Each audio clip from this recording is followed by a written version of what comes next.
is Laura Ferrer-Legier, and I'm the Senior Manager of Public and Community Engagement at ICS. And as you may know, if you've attended the series before, the Equity and Focus Speaker Series, it's a virtual event hosted by the Science Office to share theories and practices around using race and related data at ICS. So today we're going to be focusing on the Canadian Community Health Survey, or the CCHS data, available at ICS.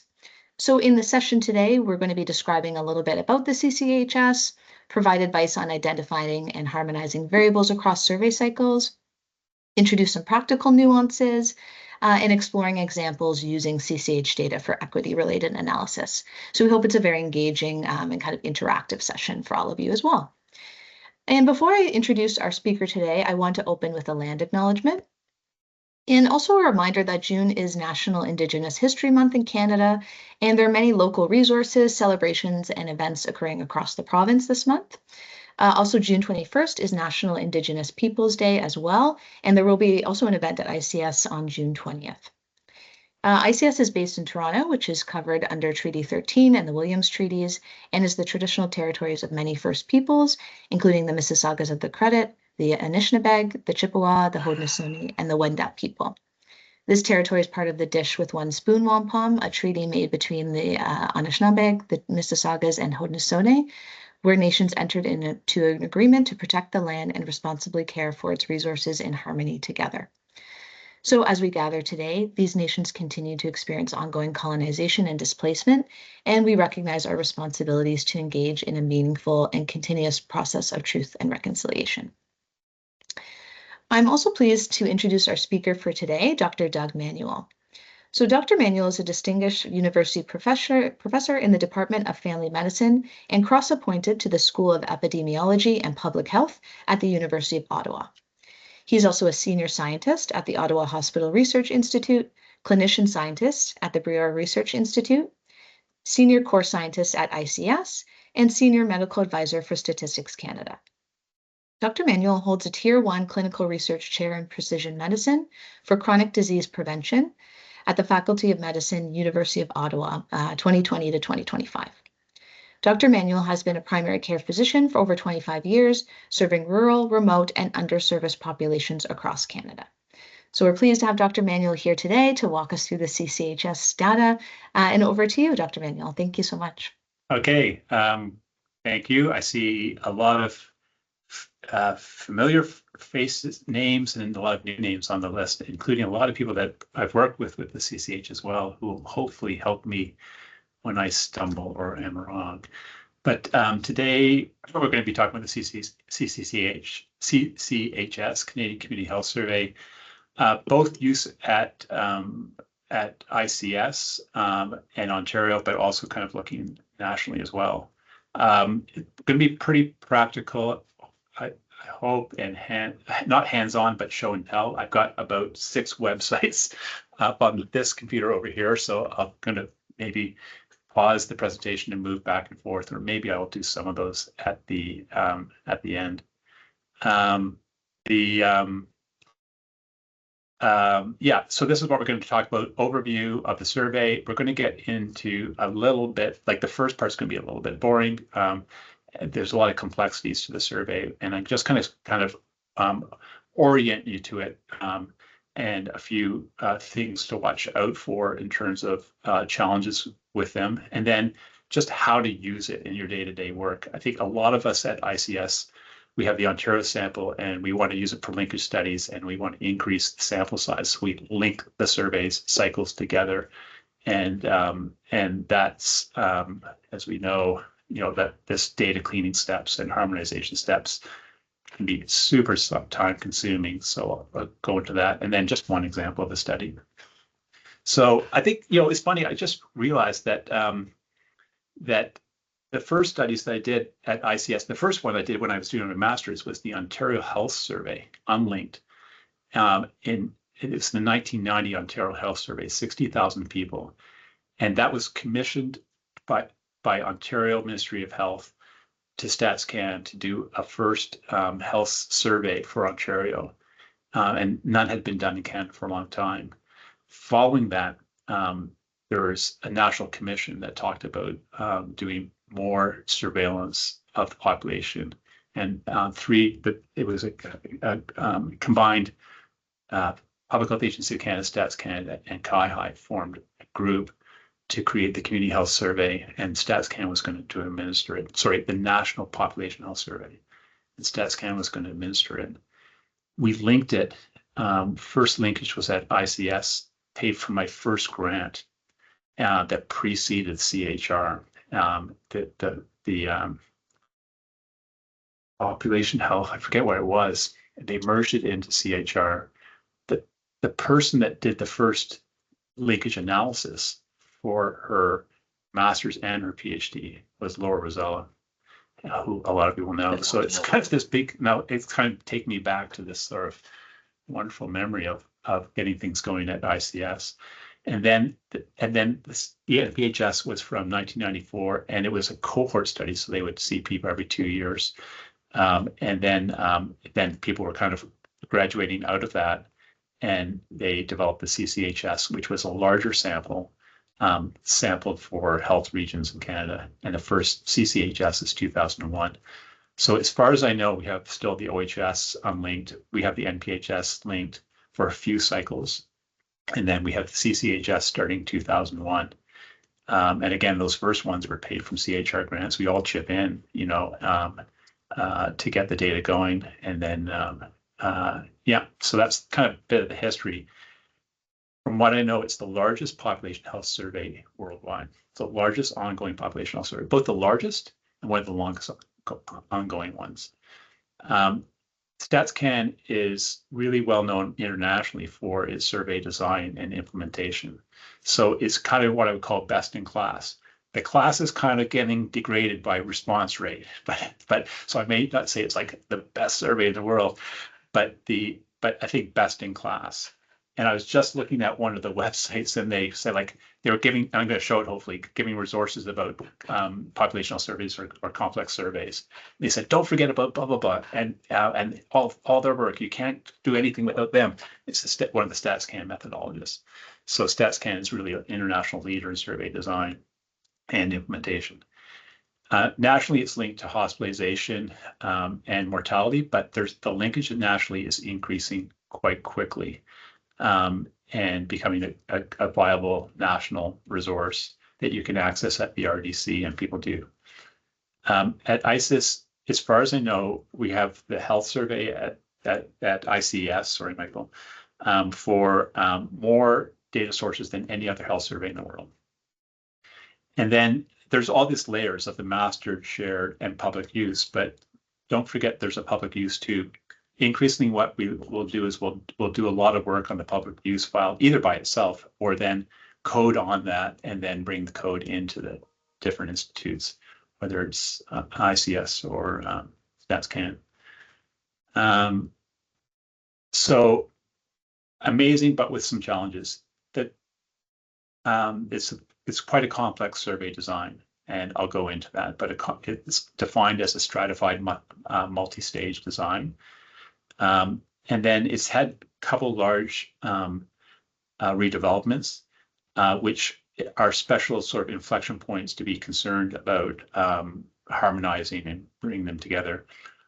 StatsCan official word is please do not combine them together, but we should do it at StatsCan as well. And I sort of say, like, I treat it like ICD-9, International Classification, or IC11 now, and you have graphs that will have or analysis that will have go back to ICD-3 for mortality and things like that. And you'll see these steps for each time you change, like cardiovascular disease kind of goes up and then steps going down. And that's what we're starting to do with CCH as well, like do the steps, but we still combine them together, but knowing that the survey design has changed and it causes some challenges. And then there's a lot of variables, about 1,000 variables, but they change constantly. And I'll go through some examples of that. The wording, the questions come and go. There's optional questions, and so when we want to combine or look at responses over time, that introduces some challenges as well.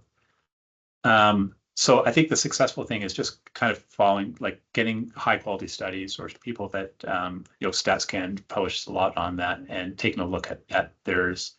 And then I'm going to show more and more resources that are available to make it easier. And then, as we know at ICS, you just can't ease up on your data cleaning and data preparation.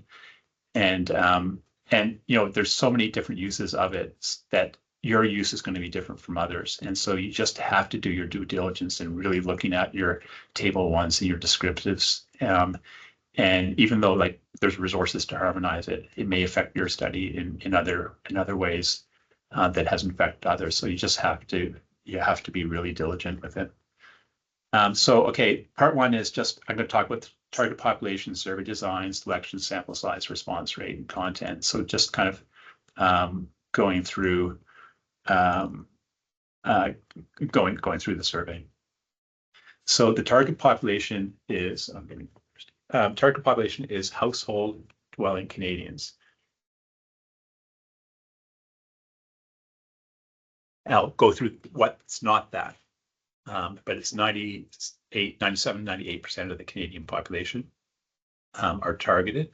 The households are targeted biannually from 2001 to 2007, and then it's annually after that, but we still kind of often use it in these biannual groups. It's mostly 12 and over, but it's now I'm confused again. It's now 18 and over. Is it 2020 or 2023? It's 2023. It started. The redevelopment was in 2022, and in 2023, it's now 18 and over. We usually use it for like 20 and over or 18 and over because a lot of the variables that we would use, like health behaviors or some of the social demographics education, those are kind of changing at an incomplete. And then, so that's kind of, StatsCan's done that a little bit more elderly, like 18 and over. And then the child studies have been filling that gap in and taking care of the children. 10 provinces and 3 territories. A lot of the territories they're not collecting during the pandemic. And then some of the collection was just in the big cities. So a lot of people, it's not really usable in 2020 for the territories. So approximately 2 to 3% of the population excluded. The definition would be living on reserves and Aboriginal settlements. That's the sort of, again, that's the how it's recorded in the documentation. Full-time members of the Canadian Forces in institutional populations, which is probably our biggest gap, or that for us. There used to be similar surveys to the CCHS and PHS in long-term care facilities, but we haven't done those for a long time. And then just some remote areas that are difficult to access. This is just the 2000, or I can pause there too. Is this just a few quick pause? A thumbs up for you can hear me, and I'm going a little bit fast, but Michael, is that Michael, or someone has is it a thumbs up or a clap? Thumbs up, okay. Okay, so this is just sort of 2009, 2010 sample design. I just kind of pulled one of the surveys out and put some numbers down. It's pretty similar. Some of the sample designs have changed, like I said, in 2015 and 2022. Like now, and I'll talk about a little bit, but not very much. But this is kind of gives you an idea. So to sample people, it's a 3-step process, and it's powered to give reliable estimates at the health region level. So that's why there's a very large sample size. And so it was the LINs historically, and before it was also the public health units before that. So even the regions right across Canada change. And then the regions in the CCHS change as well. It's a partnership with the provinces. The provinces will have optional information. And also, if they change the health regions, they'll often ask StatsCan to change the sampling as well. So it creates difficulties now if you're doing regional estimates too. It's 500 residents per cycle per health region, but it's usually more than that. And then there's some provincial level and there's some national level questions as well. The second one is it's split on how to get people, like, so one is the labor force survey. For most of the years, it's the labor force survey, and PPS is proportional, probability proportional sampling. And that was used for in-person interviews. And the in-person interviews are now online. It's been shifting more and more to online. And then Canadian phone directory, and then a small sample is random digit dialing to try to find if there's like people that aren't in the phone directory. Households are sampled, and then within the households, one person is picked from that household. Earlier, it used to be some household questions as well, but now it's just a person in the household. There are questions, a bit about questions of the household as well. And then there's kind of goes into 2-year cycles with split within years and then within 2-month waves. This is a little bit small, but this would be the number, like an example in the 2009 of the number of health regions per province and the sample size per province. So 131,000 people altogether in 2009, 2010, pretty typical. 135, 130, and then pretty typical for Ontario will be like around 45,000, and then we have 36 of these health regions. So there you go. Thank you, Richard. It's very laborious to find the survey response rates. It's hard to get the document, and then you have to go through each year, and they're different. But this is, again, a bit small, but you can sort of see the last column. It's basically what we would look at, what I would call a survey response rate for ICS, in terms of the number of people that were targeted in the household and the number of those people that responded to a complete survey. And so in 2001, it was 69%, and now it's below 50%. So pretty challenging. And then what we have is that how it works is that people are, approached at the household. They do a lot of work. They'll email, but then they'll have the manager, even for the people that refuse them the first time, they'll say, no, I don't want to participate. They still go back and they say, we heard that you didn't want to participate, but we want you to think about this again. And it will be the regional manager that does that as well. And then they'll go to the home and things like that. So they really there's a lot of effort to try to do in-person, both like in-person recruitment, including going back to people that initially said, I don't know if they actually are doing that right now. In not 2009, 2010, it's in the documentation. I haven't looked at the recent one because it kind of feels like I said, how can you go back when someone's already refused? But there are considered like StatScan surveys, so there's a bit of responsibility, for all of us. Like they're kind of treated as a higher level of responsibility for Canadians and in legislation and things like that. So there's a response rate to the survey, but then there's also a question: do you give permission to share your information with partners, including the provinces?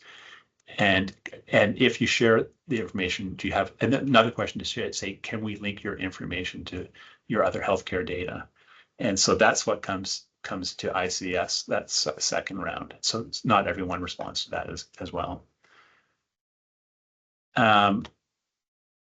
The weighting strategy is complex, and there's weighting strategies for all three of those frames. And basically, what at the end of the day, you're trying to get a probability that someone responded to the survey. Like the probability, like the weight reflects your probability of being selected in the survey as a Canadian. So remember, so some health regions are small, so the probability of being selected in that health region is higher than if you're in Toronto. And it can be like up to a 1 in 20 probability. They limit that so that if it's a really small region or small sampling frame within that, that larger sampling frame, they said they'll limit it to 1 in 20, but it can be 1 in 10,000s in other regions as well. And so it's quite a over my head math to try to do all of that work to identify how to weight each respondent. Lots of research papers on it. So here's pop quiz. Hands. Which would be higher?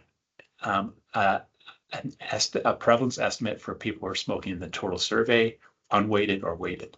So one thing that you need to consider when you're doing the CCHS is using those weights that I just described to estimate your probability and weight you to the representation in Canada. So who would say the weighted smoking prevalence would be higher than the unweighted? Thumbs up or hands up. You just do a thumbs up, maybe.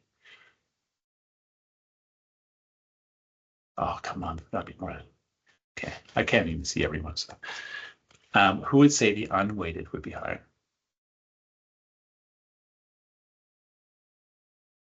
And you can say, I don't know the smoking, but okay, interesting. So some for both. So I always have to think about this. How I answer this one in my head, I have to think about it every time. But I'll say, okay, so smoking is higher in rural areas. Rural areas are smaller population for the health regions. So a smoker will have a higher probability, or a rural person will have a higher probability of being in the survey than someone in the city, and they're more likely to smoke. So the weighted prevalence of smoking will be higher than the unweighted. So if you do those two calculations, and this demonstrates two potential uses of it. If you want to use it to make inferences of anything in it, like the percent of people smoking, then you need to do the weighted estimate. You don't have to use it for that purpose. You could use it as a convenience sample. So CLSA, OHS are convenience samples. So they just try to, I'm in the CLSA, and when they called me to recruit me, like, we're looking for anyone, or I talked with someone, it's like, can we get you in the survey? Because they're having a really hard time to recruit in the CLSA. And so the people are super healthy, and it's just who you could find. They didn't specifically go out and call people up based on a population representative. So by doing that, StatsCan has a very tight control of their survey weights and can have a lot of information about whether that person is how they are represented within the larger population, where CLSA now has developed weights, but it's kind of post hoc. Are they further differentiated for non-response bias? Yeah, so I didn't go into all the variables that are used for it. It's basically the weighting, or the sampling is, the weighting considers non-response, and it considers age, sex, and an economic measure. In the most recent ones, in 2009, they weren't using the economic measures. Those would be the kind of the three big ones are age, sex, and a sort of summary economic measure. Even with it, there's a lot of documentation, but to find a level of documentation to answer all of those are difficult. And then to say how it's going to affect your study it can be challenging as well. Richard Perez, who's on the line, hasn't published it yet, but it will be published. But what Richard did is compared CCHS respondents to RPDP and looked at their characteristics. Are they have a higher mortality rate, have different healthcare uses, et cetera, et cetera. And Richard found it works surprisingly well. Again, it's going to be lower if you match the entire Ontario population, and where it is affected a lot is the long-term care or the residents. So older people, the numbers drift between that. But if you're thinking about your community dwelling people, it's actually the weights have been working very well. Richard, do you want to post something or say something?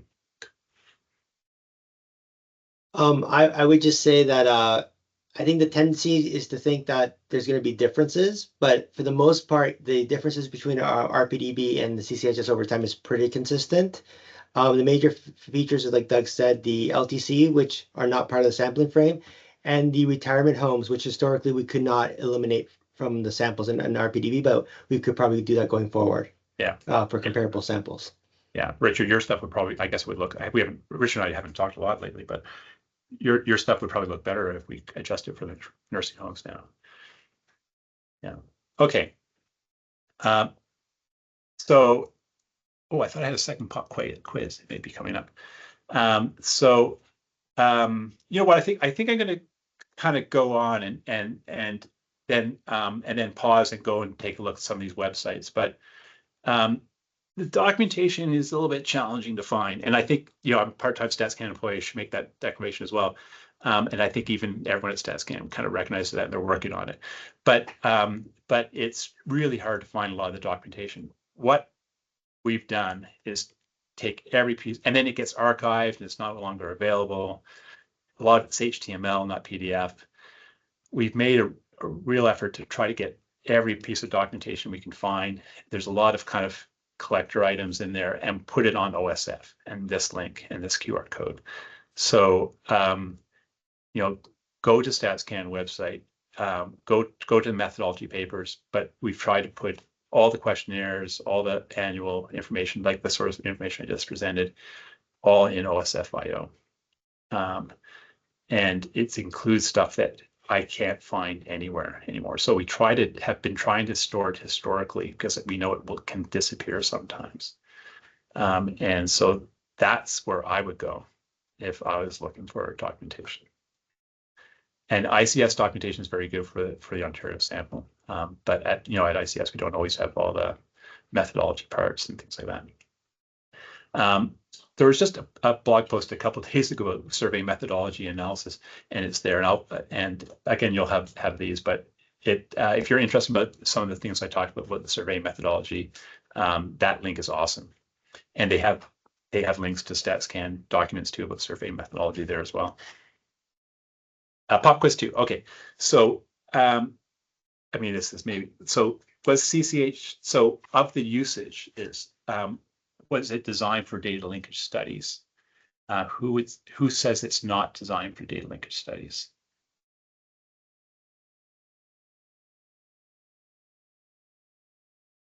Yeah, so basically what we want to use it for at ICS, it was not designed for. And it was actually Richard again. Richard and I worked on a lot of these studies. Richard was making models. And we were doing it at ICS and StatsCan. Like we were creating it's mortality risk, I don't remember, but cost proportional hazard model, multivariable model. And at the time too, was told, yeah, you should use weights for everything. So Richard used weights, and then the weighted model was a lot different than the unweighted model in terms of the beta coefficients. And we, like, when you think about it, would you expect the risk of, say, smoking and lung cancer to be different in the OHS, CLSA, CCHS, UK, Africa?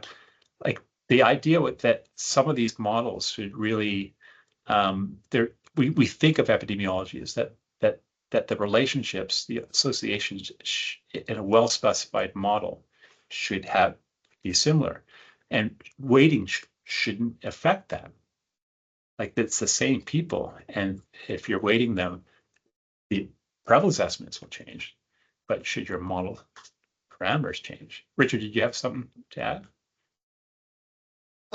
No, I just that I remember when we were writing them originally, we had issues with validation too, where the unweighted models would outperform the weighted models at the time.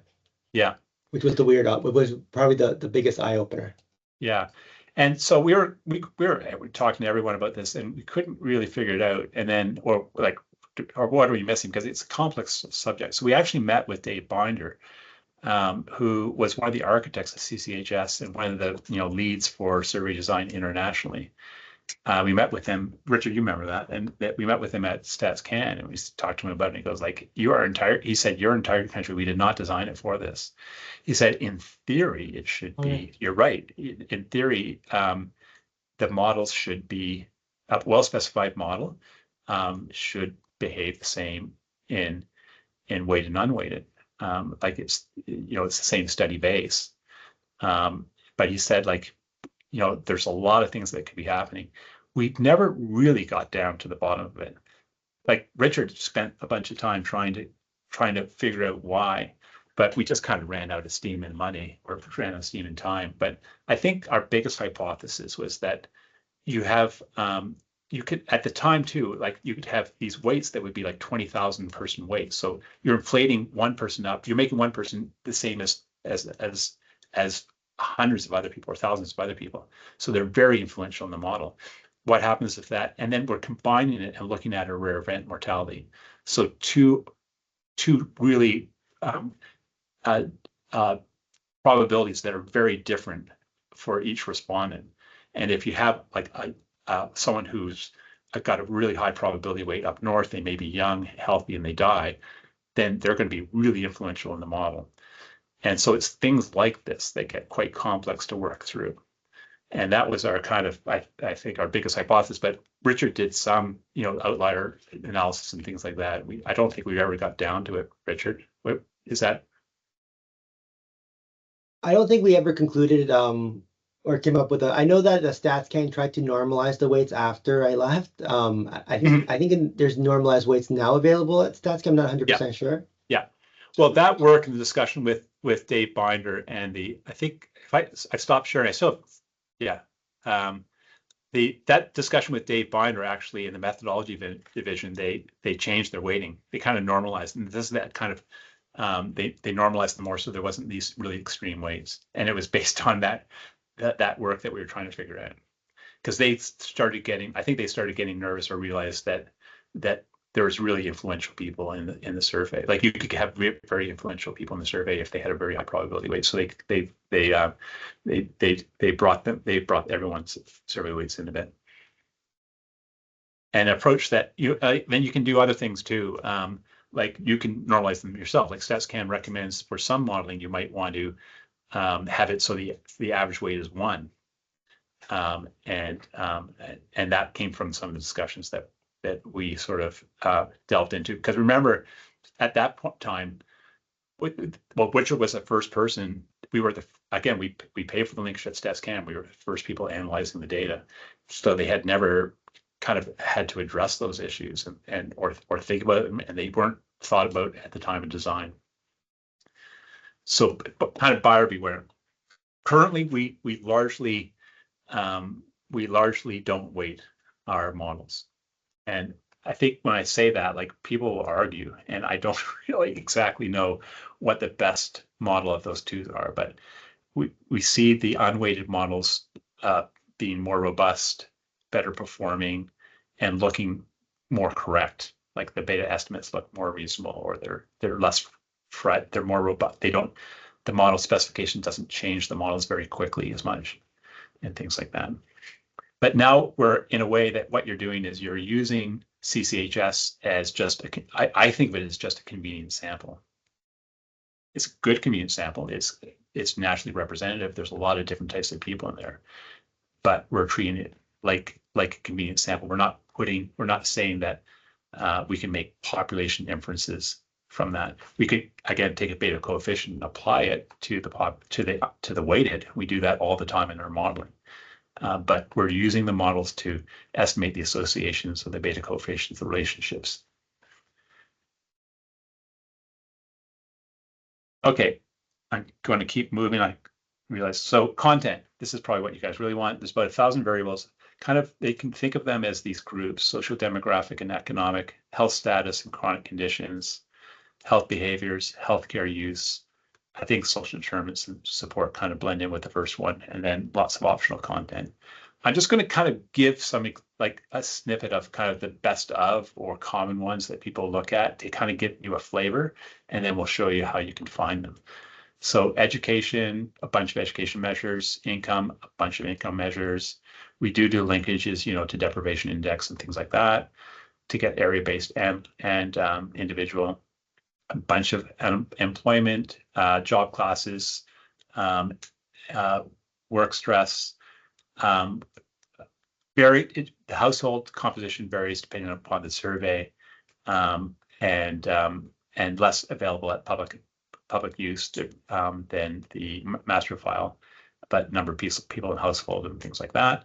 And then quite a bit of demographic information as well, immigrant status, country of birth, country of origin, immigrant status, years since immigration, etc. So I'm only going to focus on those two, the ones that are really key for this discussion. But for social determinants and support, social support is asked in most of the surveys, or all the surveys. Fair amount of stress, fair amount of caregiving. Caregiving comes and goes. Life satisfaction, community, sense of belonging, community, safety, and then quite a bit of sort of access to care, influenza, cancer screening, breast cancer, things like that. Do you have a regular physician, etc. Okay, tools to help you with your analysis. So that's a big break. That's part one. We have 3 parts. The second, that's a big part. The last part is very small. So any kind of questions there? I know there's probably a ton of questions. Oh, there's a couple from Dan. We answered Dan's. Michael's gone. Rob says, is there a sense of proportion of isolates that use weighted versus? I don't know, Rob. That's a good question. It's a good question. What the portion of ones that use weighted and unweighted?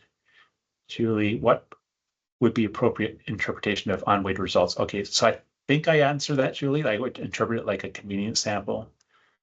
Kind of a good convenient sample. And you're going to say like, okay, there's more people from rural areas or remote areas than urban areas in Canada in the survey.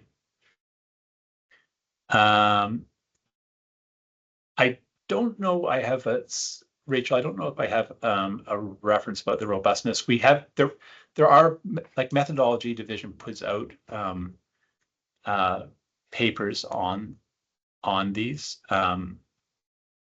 Yeah, but again, like I would say that, if you want to make, I think the advantage of CCHS is compared to like Ontario Health Survey or Canadian Longitudinal Study of Aging, there's a greater diversity of people in there, a lot greater diversity, because they try to go out and reach people all across Canada, and in a really kind of almost aggressive way. So you have a lot of representation in there compared to people who were conveniently went out of their way to participate in the OHS or CLSA, and continue to go out of their way to answer all the web questions. Like again, CCHS love is in person and also online, but you're being interviewed online. So it's kind of like, without the weights, it's a high quality, I would call it kind of high quality representative convenience, kind of a bit of convenience sample. Or it's not really convenience sample, it's population-based survey, but it doesn't reflect the proportion. Like, that's not weighted, so you can say the numbers in there reflect the Canadian, like the average Canadian.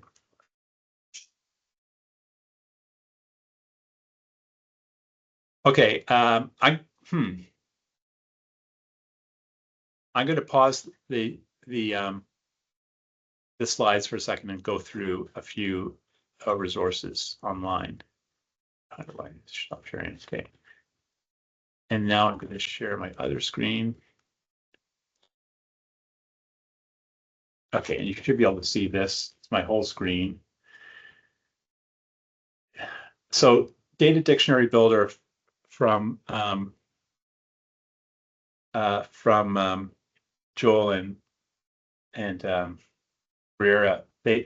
Joel was at CHEO here in Ottawa, working with the Halo group, and then he went to StatsCan.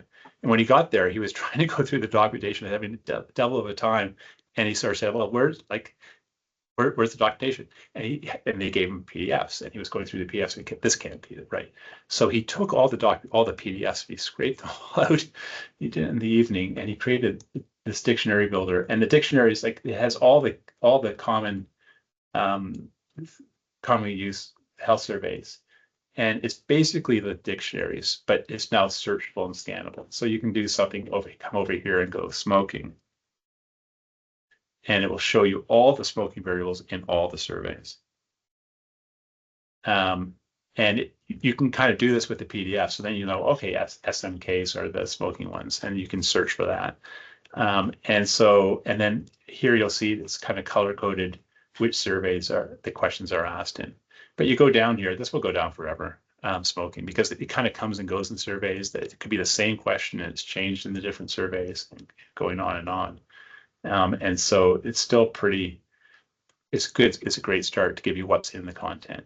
And so if you're interested in equity questions or things like that, you can just even search in here. You can take one of the PDFs, but doing it in here, you can see what you can get a sense of the coverage across the surveys if you're going to want to link them. So this is where I often start if we have a new variable. But we've created a package which we call CCHS flow, and it harmonizes like a lot of the variables that you would use, about 100 variables that we use. And so we've gone and basically taken kind of what Joel has and gone through all of them. And if they change the names, then we'll harmonize it to the common name, and do some effort to make sure that it's consistent on it. There are some calls, like when you, like, how big a wording change would you have to say you can't harmonize it? The color coding in the dictionary is just a different survey cycle.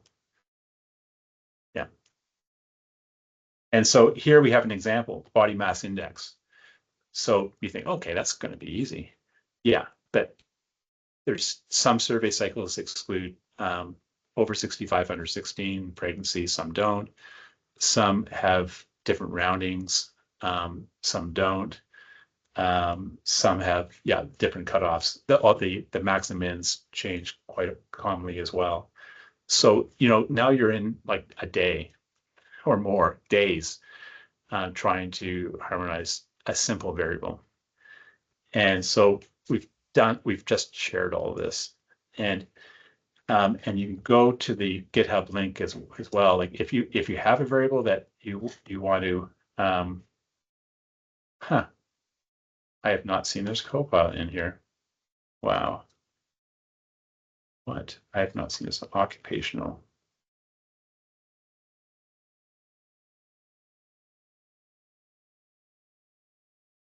This is the future. I'm seeing it right now.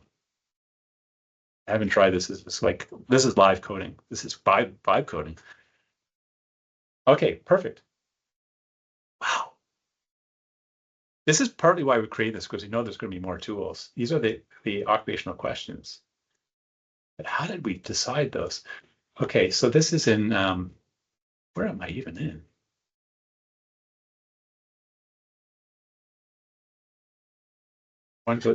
But what you can do, like what we do is sometimes when we're creating it, we have discussions. So you can go to the issues for CCHS flow, and you can say, occupation.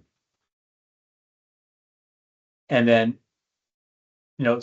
I think I requested it, but occupation, and we have a discussion, and people will then find what studies have used it, or what approaches that people have done. And then it's like, oh, I found one that harmonized it across all the cycles that we need. It turns out to be a study from Institute for Work and Health, from our buddies down there. And then we talk with them, and then we bring what they've done into the CCHS flow. So a lot of the variables that you see in here are ones that would have been kind of like, been previously used and things like that. The referencing for all of it is not great, and we're working on that as well. But you can do like depression, and then depression closed. Okay, this one is closed. So we didn't know what to do with depression, and so I reached out to the people that I knew in Canada that used, like, the experts. Like it was Ian Coleman and Yang Wang in Halifax, and they chimed in on here. There's Jiang Wang here, said that this is what he would use, and then Ian emailed me, and I posted it there. So again, like when you're doing this, you can get you can discuss it, or see, or if you have a question, you can post things here, or if you have answers, you can, even better, post them there. We started Recode Flow as well, which is a Discord channel, which we've started to kind of have some of these discussions as well, because not everyone likes to do that on GitHub issues, and then you have a hard time with the threads and things like that. So that's those are some of the key, I think the key resources that you can use for that. Let me just look at my, oh yeah, here's our presentation, but let me just put this over here for now. And what else do I have here while I'm here? So that's, yeah, that's, I'll just do this here. That's Michelle and Joel's builder. That's this recode CCHS flow. I'm going to show a presentation, show slides, and I think that's about it. Oh, further up here, I have up here. Oh yeah, so this is OSFIO, where the documentation is. So I don't know if everyone's using OSFIO yet, but Open Science Foundation, and you go up here. You go. It's been moved around, but you go up here to Files, and then we actually have data on here, the public use data, because StatsCan open license, you can do it. We have it in different formats. Oops. We have all the questionnaires. We don't have a lot of references, but we put additional references in there.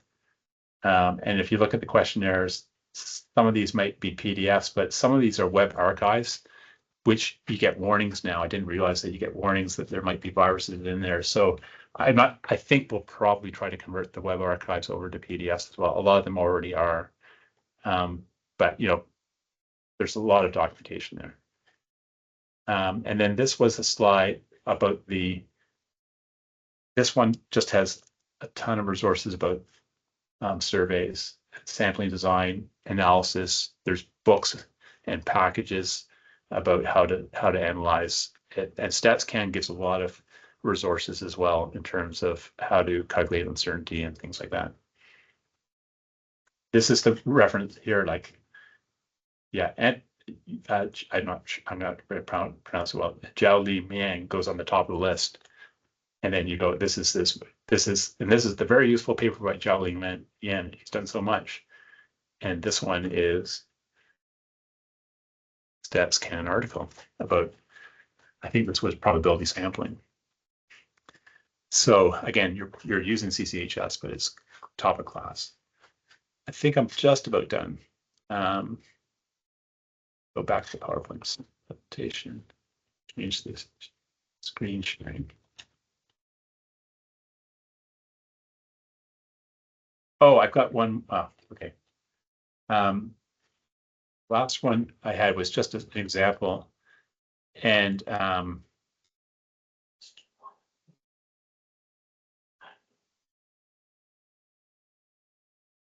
oops, I know what I need to do. Sorry.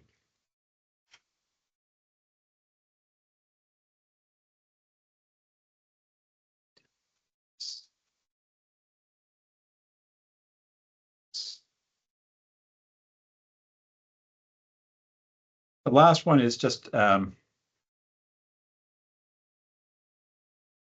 example study, and this Kitty started this as an undergrad, and didn't know how to program, and but she was very connected with the immigrant community and wanted to understand, and heart disease, and wanted to understand for that community and for about the cardiovascular risk factors in Canada by migration. And so she started the study, and we had just been getting CCHS flow going. And I said, well, here, we sat down and showed her it, and I said, like, go and here's the public use data, and go and try it out. And she came back the following week, and she said, well, here's my table 1 for the 12 risk factors for the 8 surveys or 10 surveys. I go, excuse me? Yeah, no. And I looked at it like, oh my God. And then I said, did you have any problems? She goes, no, not really. No, it was like a week later. And I'd look at her like you have no idea, like that you just saved yourself 3 months. Like really, that's how long it takes us usually to do this, even when we've done it before, because we never have documented it well. So that was kind of like, okay, these resources can help. I think there's a danger, as we know, for that. Like it's still, she still needs to do her due diligence. But I think the technical aspects that get you into working quicker, faster. We found that there were some problems for the immigrant groups. Oops, oh, shoot, here it is. Like you could see it bounced around. This was the first time we were really looking across 2015, 20, and we found it was generally pretty good. But some of the immigrant groups, when we looked at this, the numbers of them, they dropped down a lot. And I forget exactly which ones it's in the paper. Like the weighted counts dropped down a lot, and the raw counts dropped down a lot from the previous. And we are quite concerned that something's going around this sampling design for actually an important group, like the recent immigrants and racialized immigrants. And so and that we were seeing it too. We were seeing some differences in the trends that were happening for some of these groups as well. So we remain quite concerned.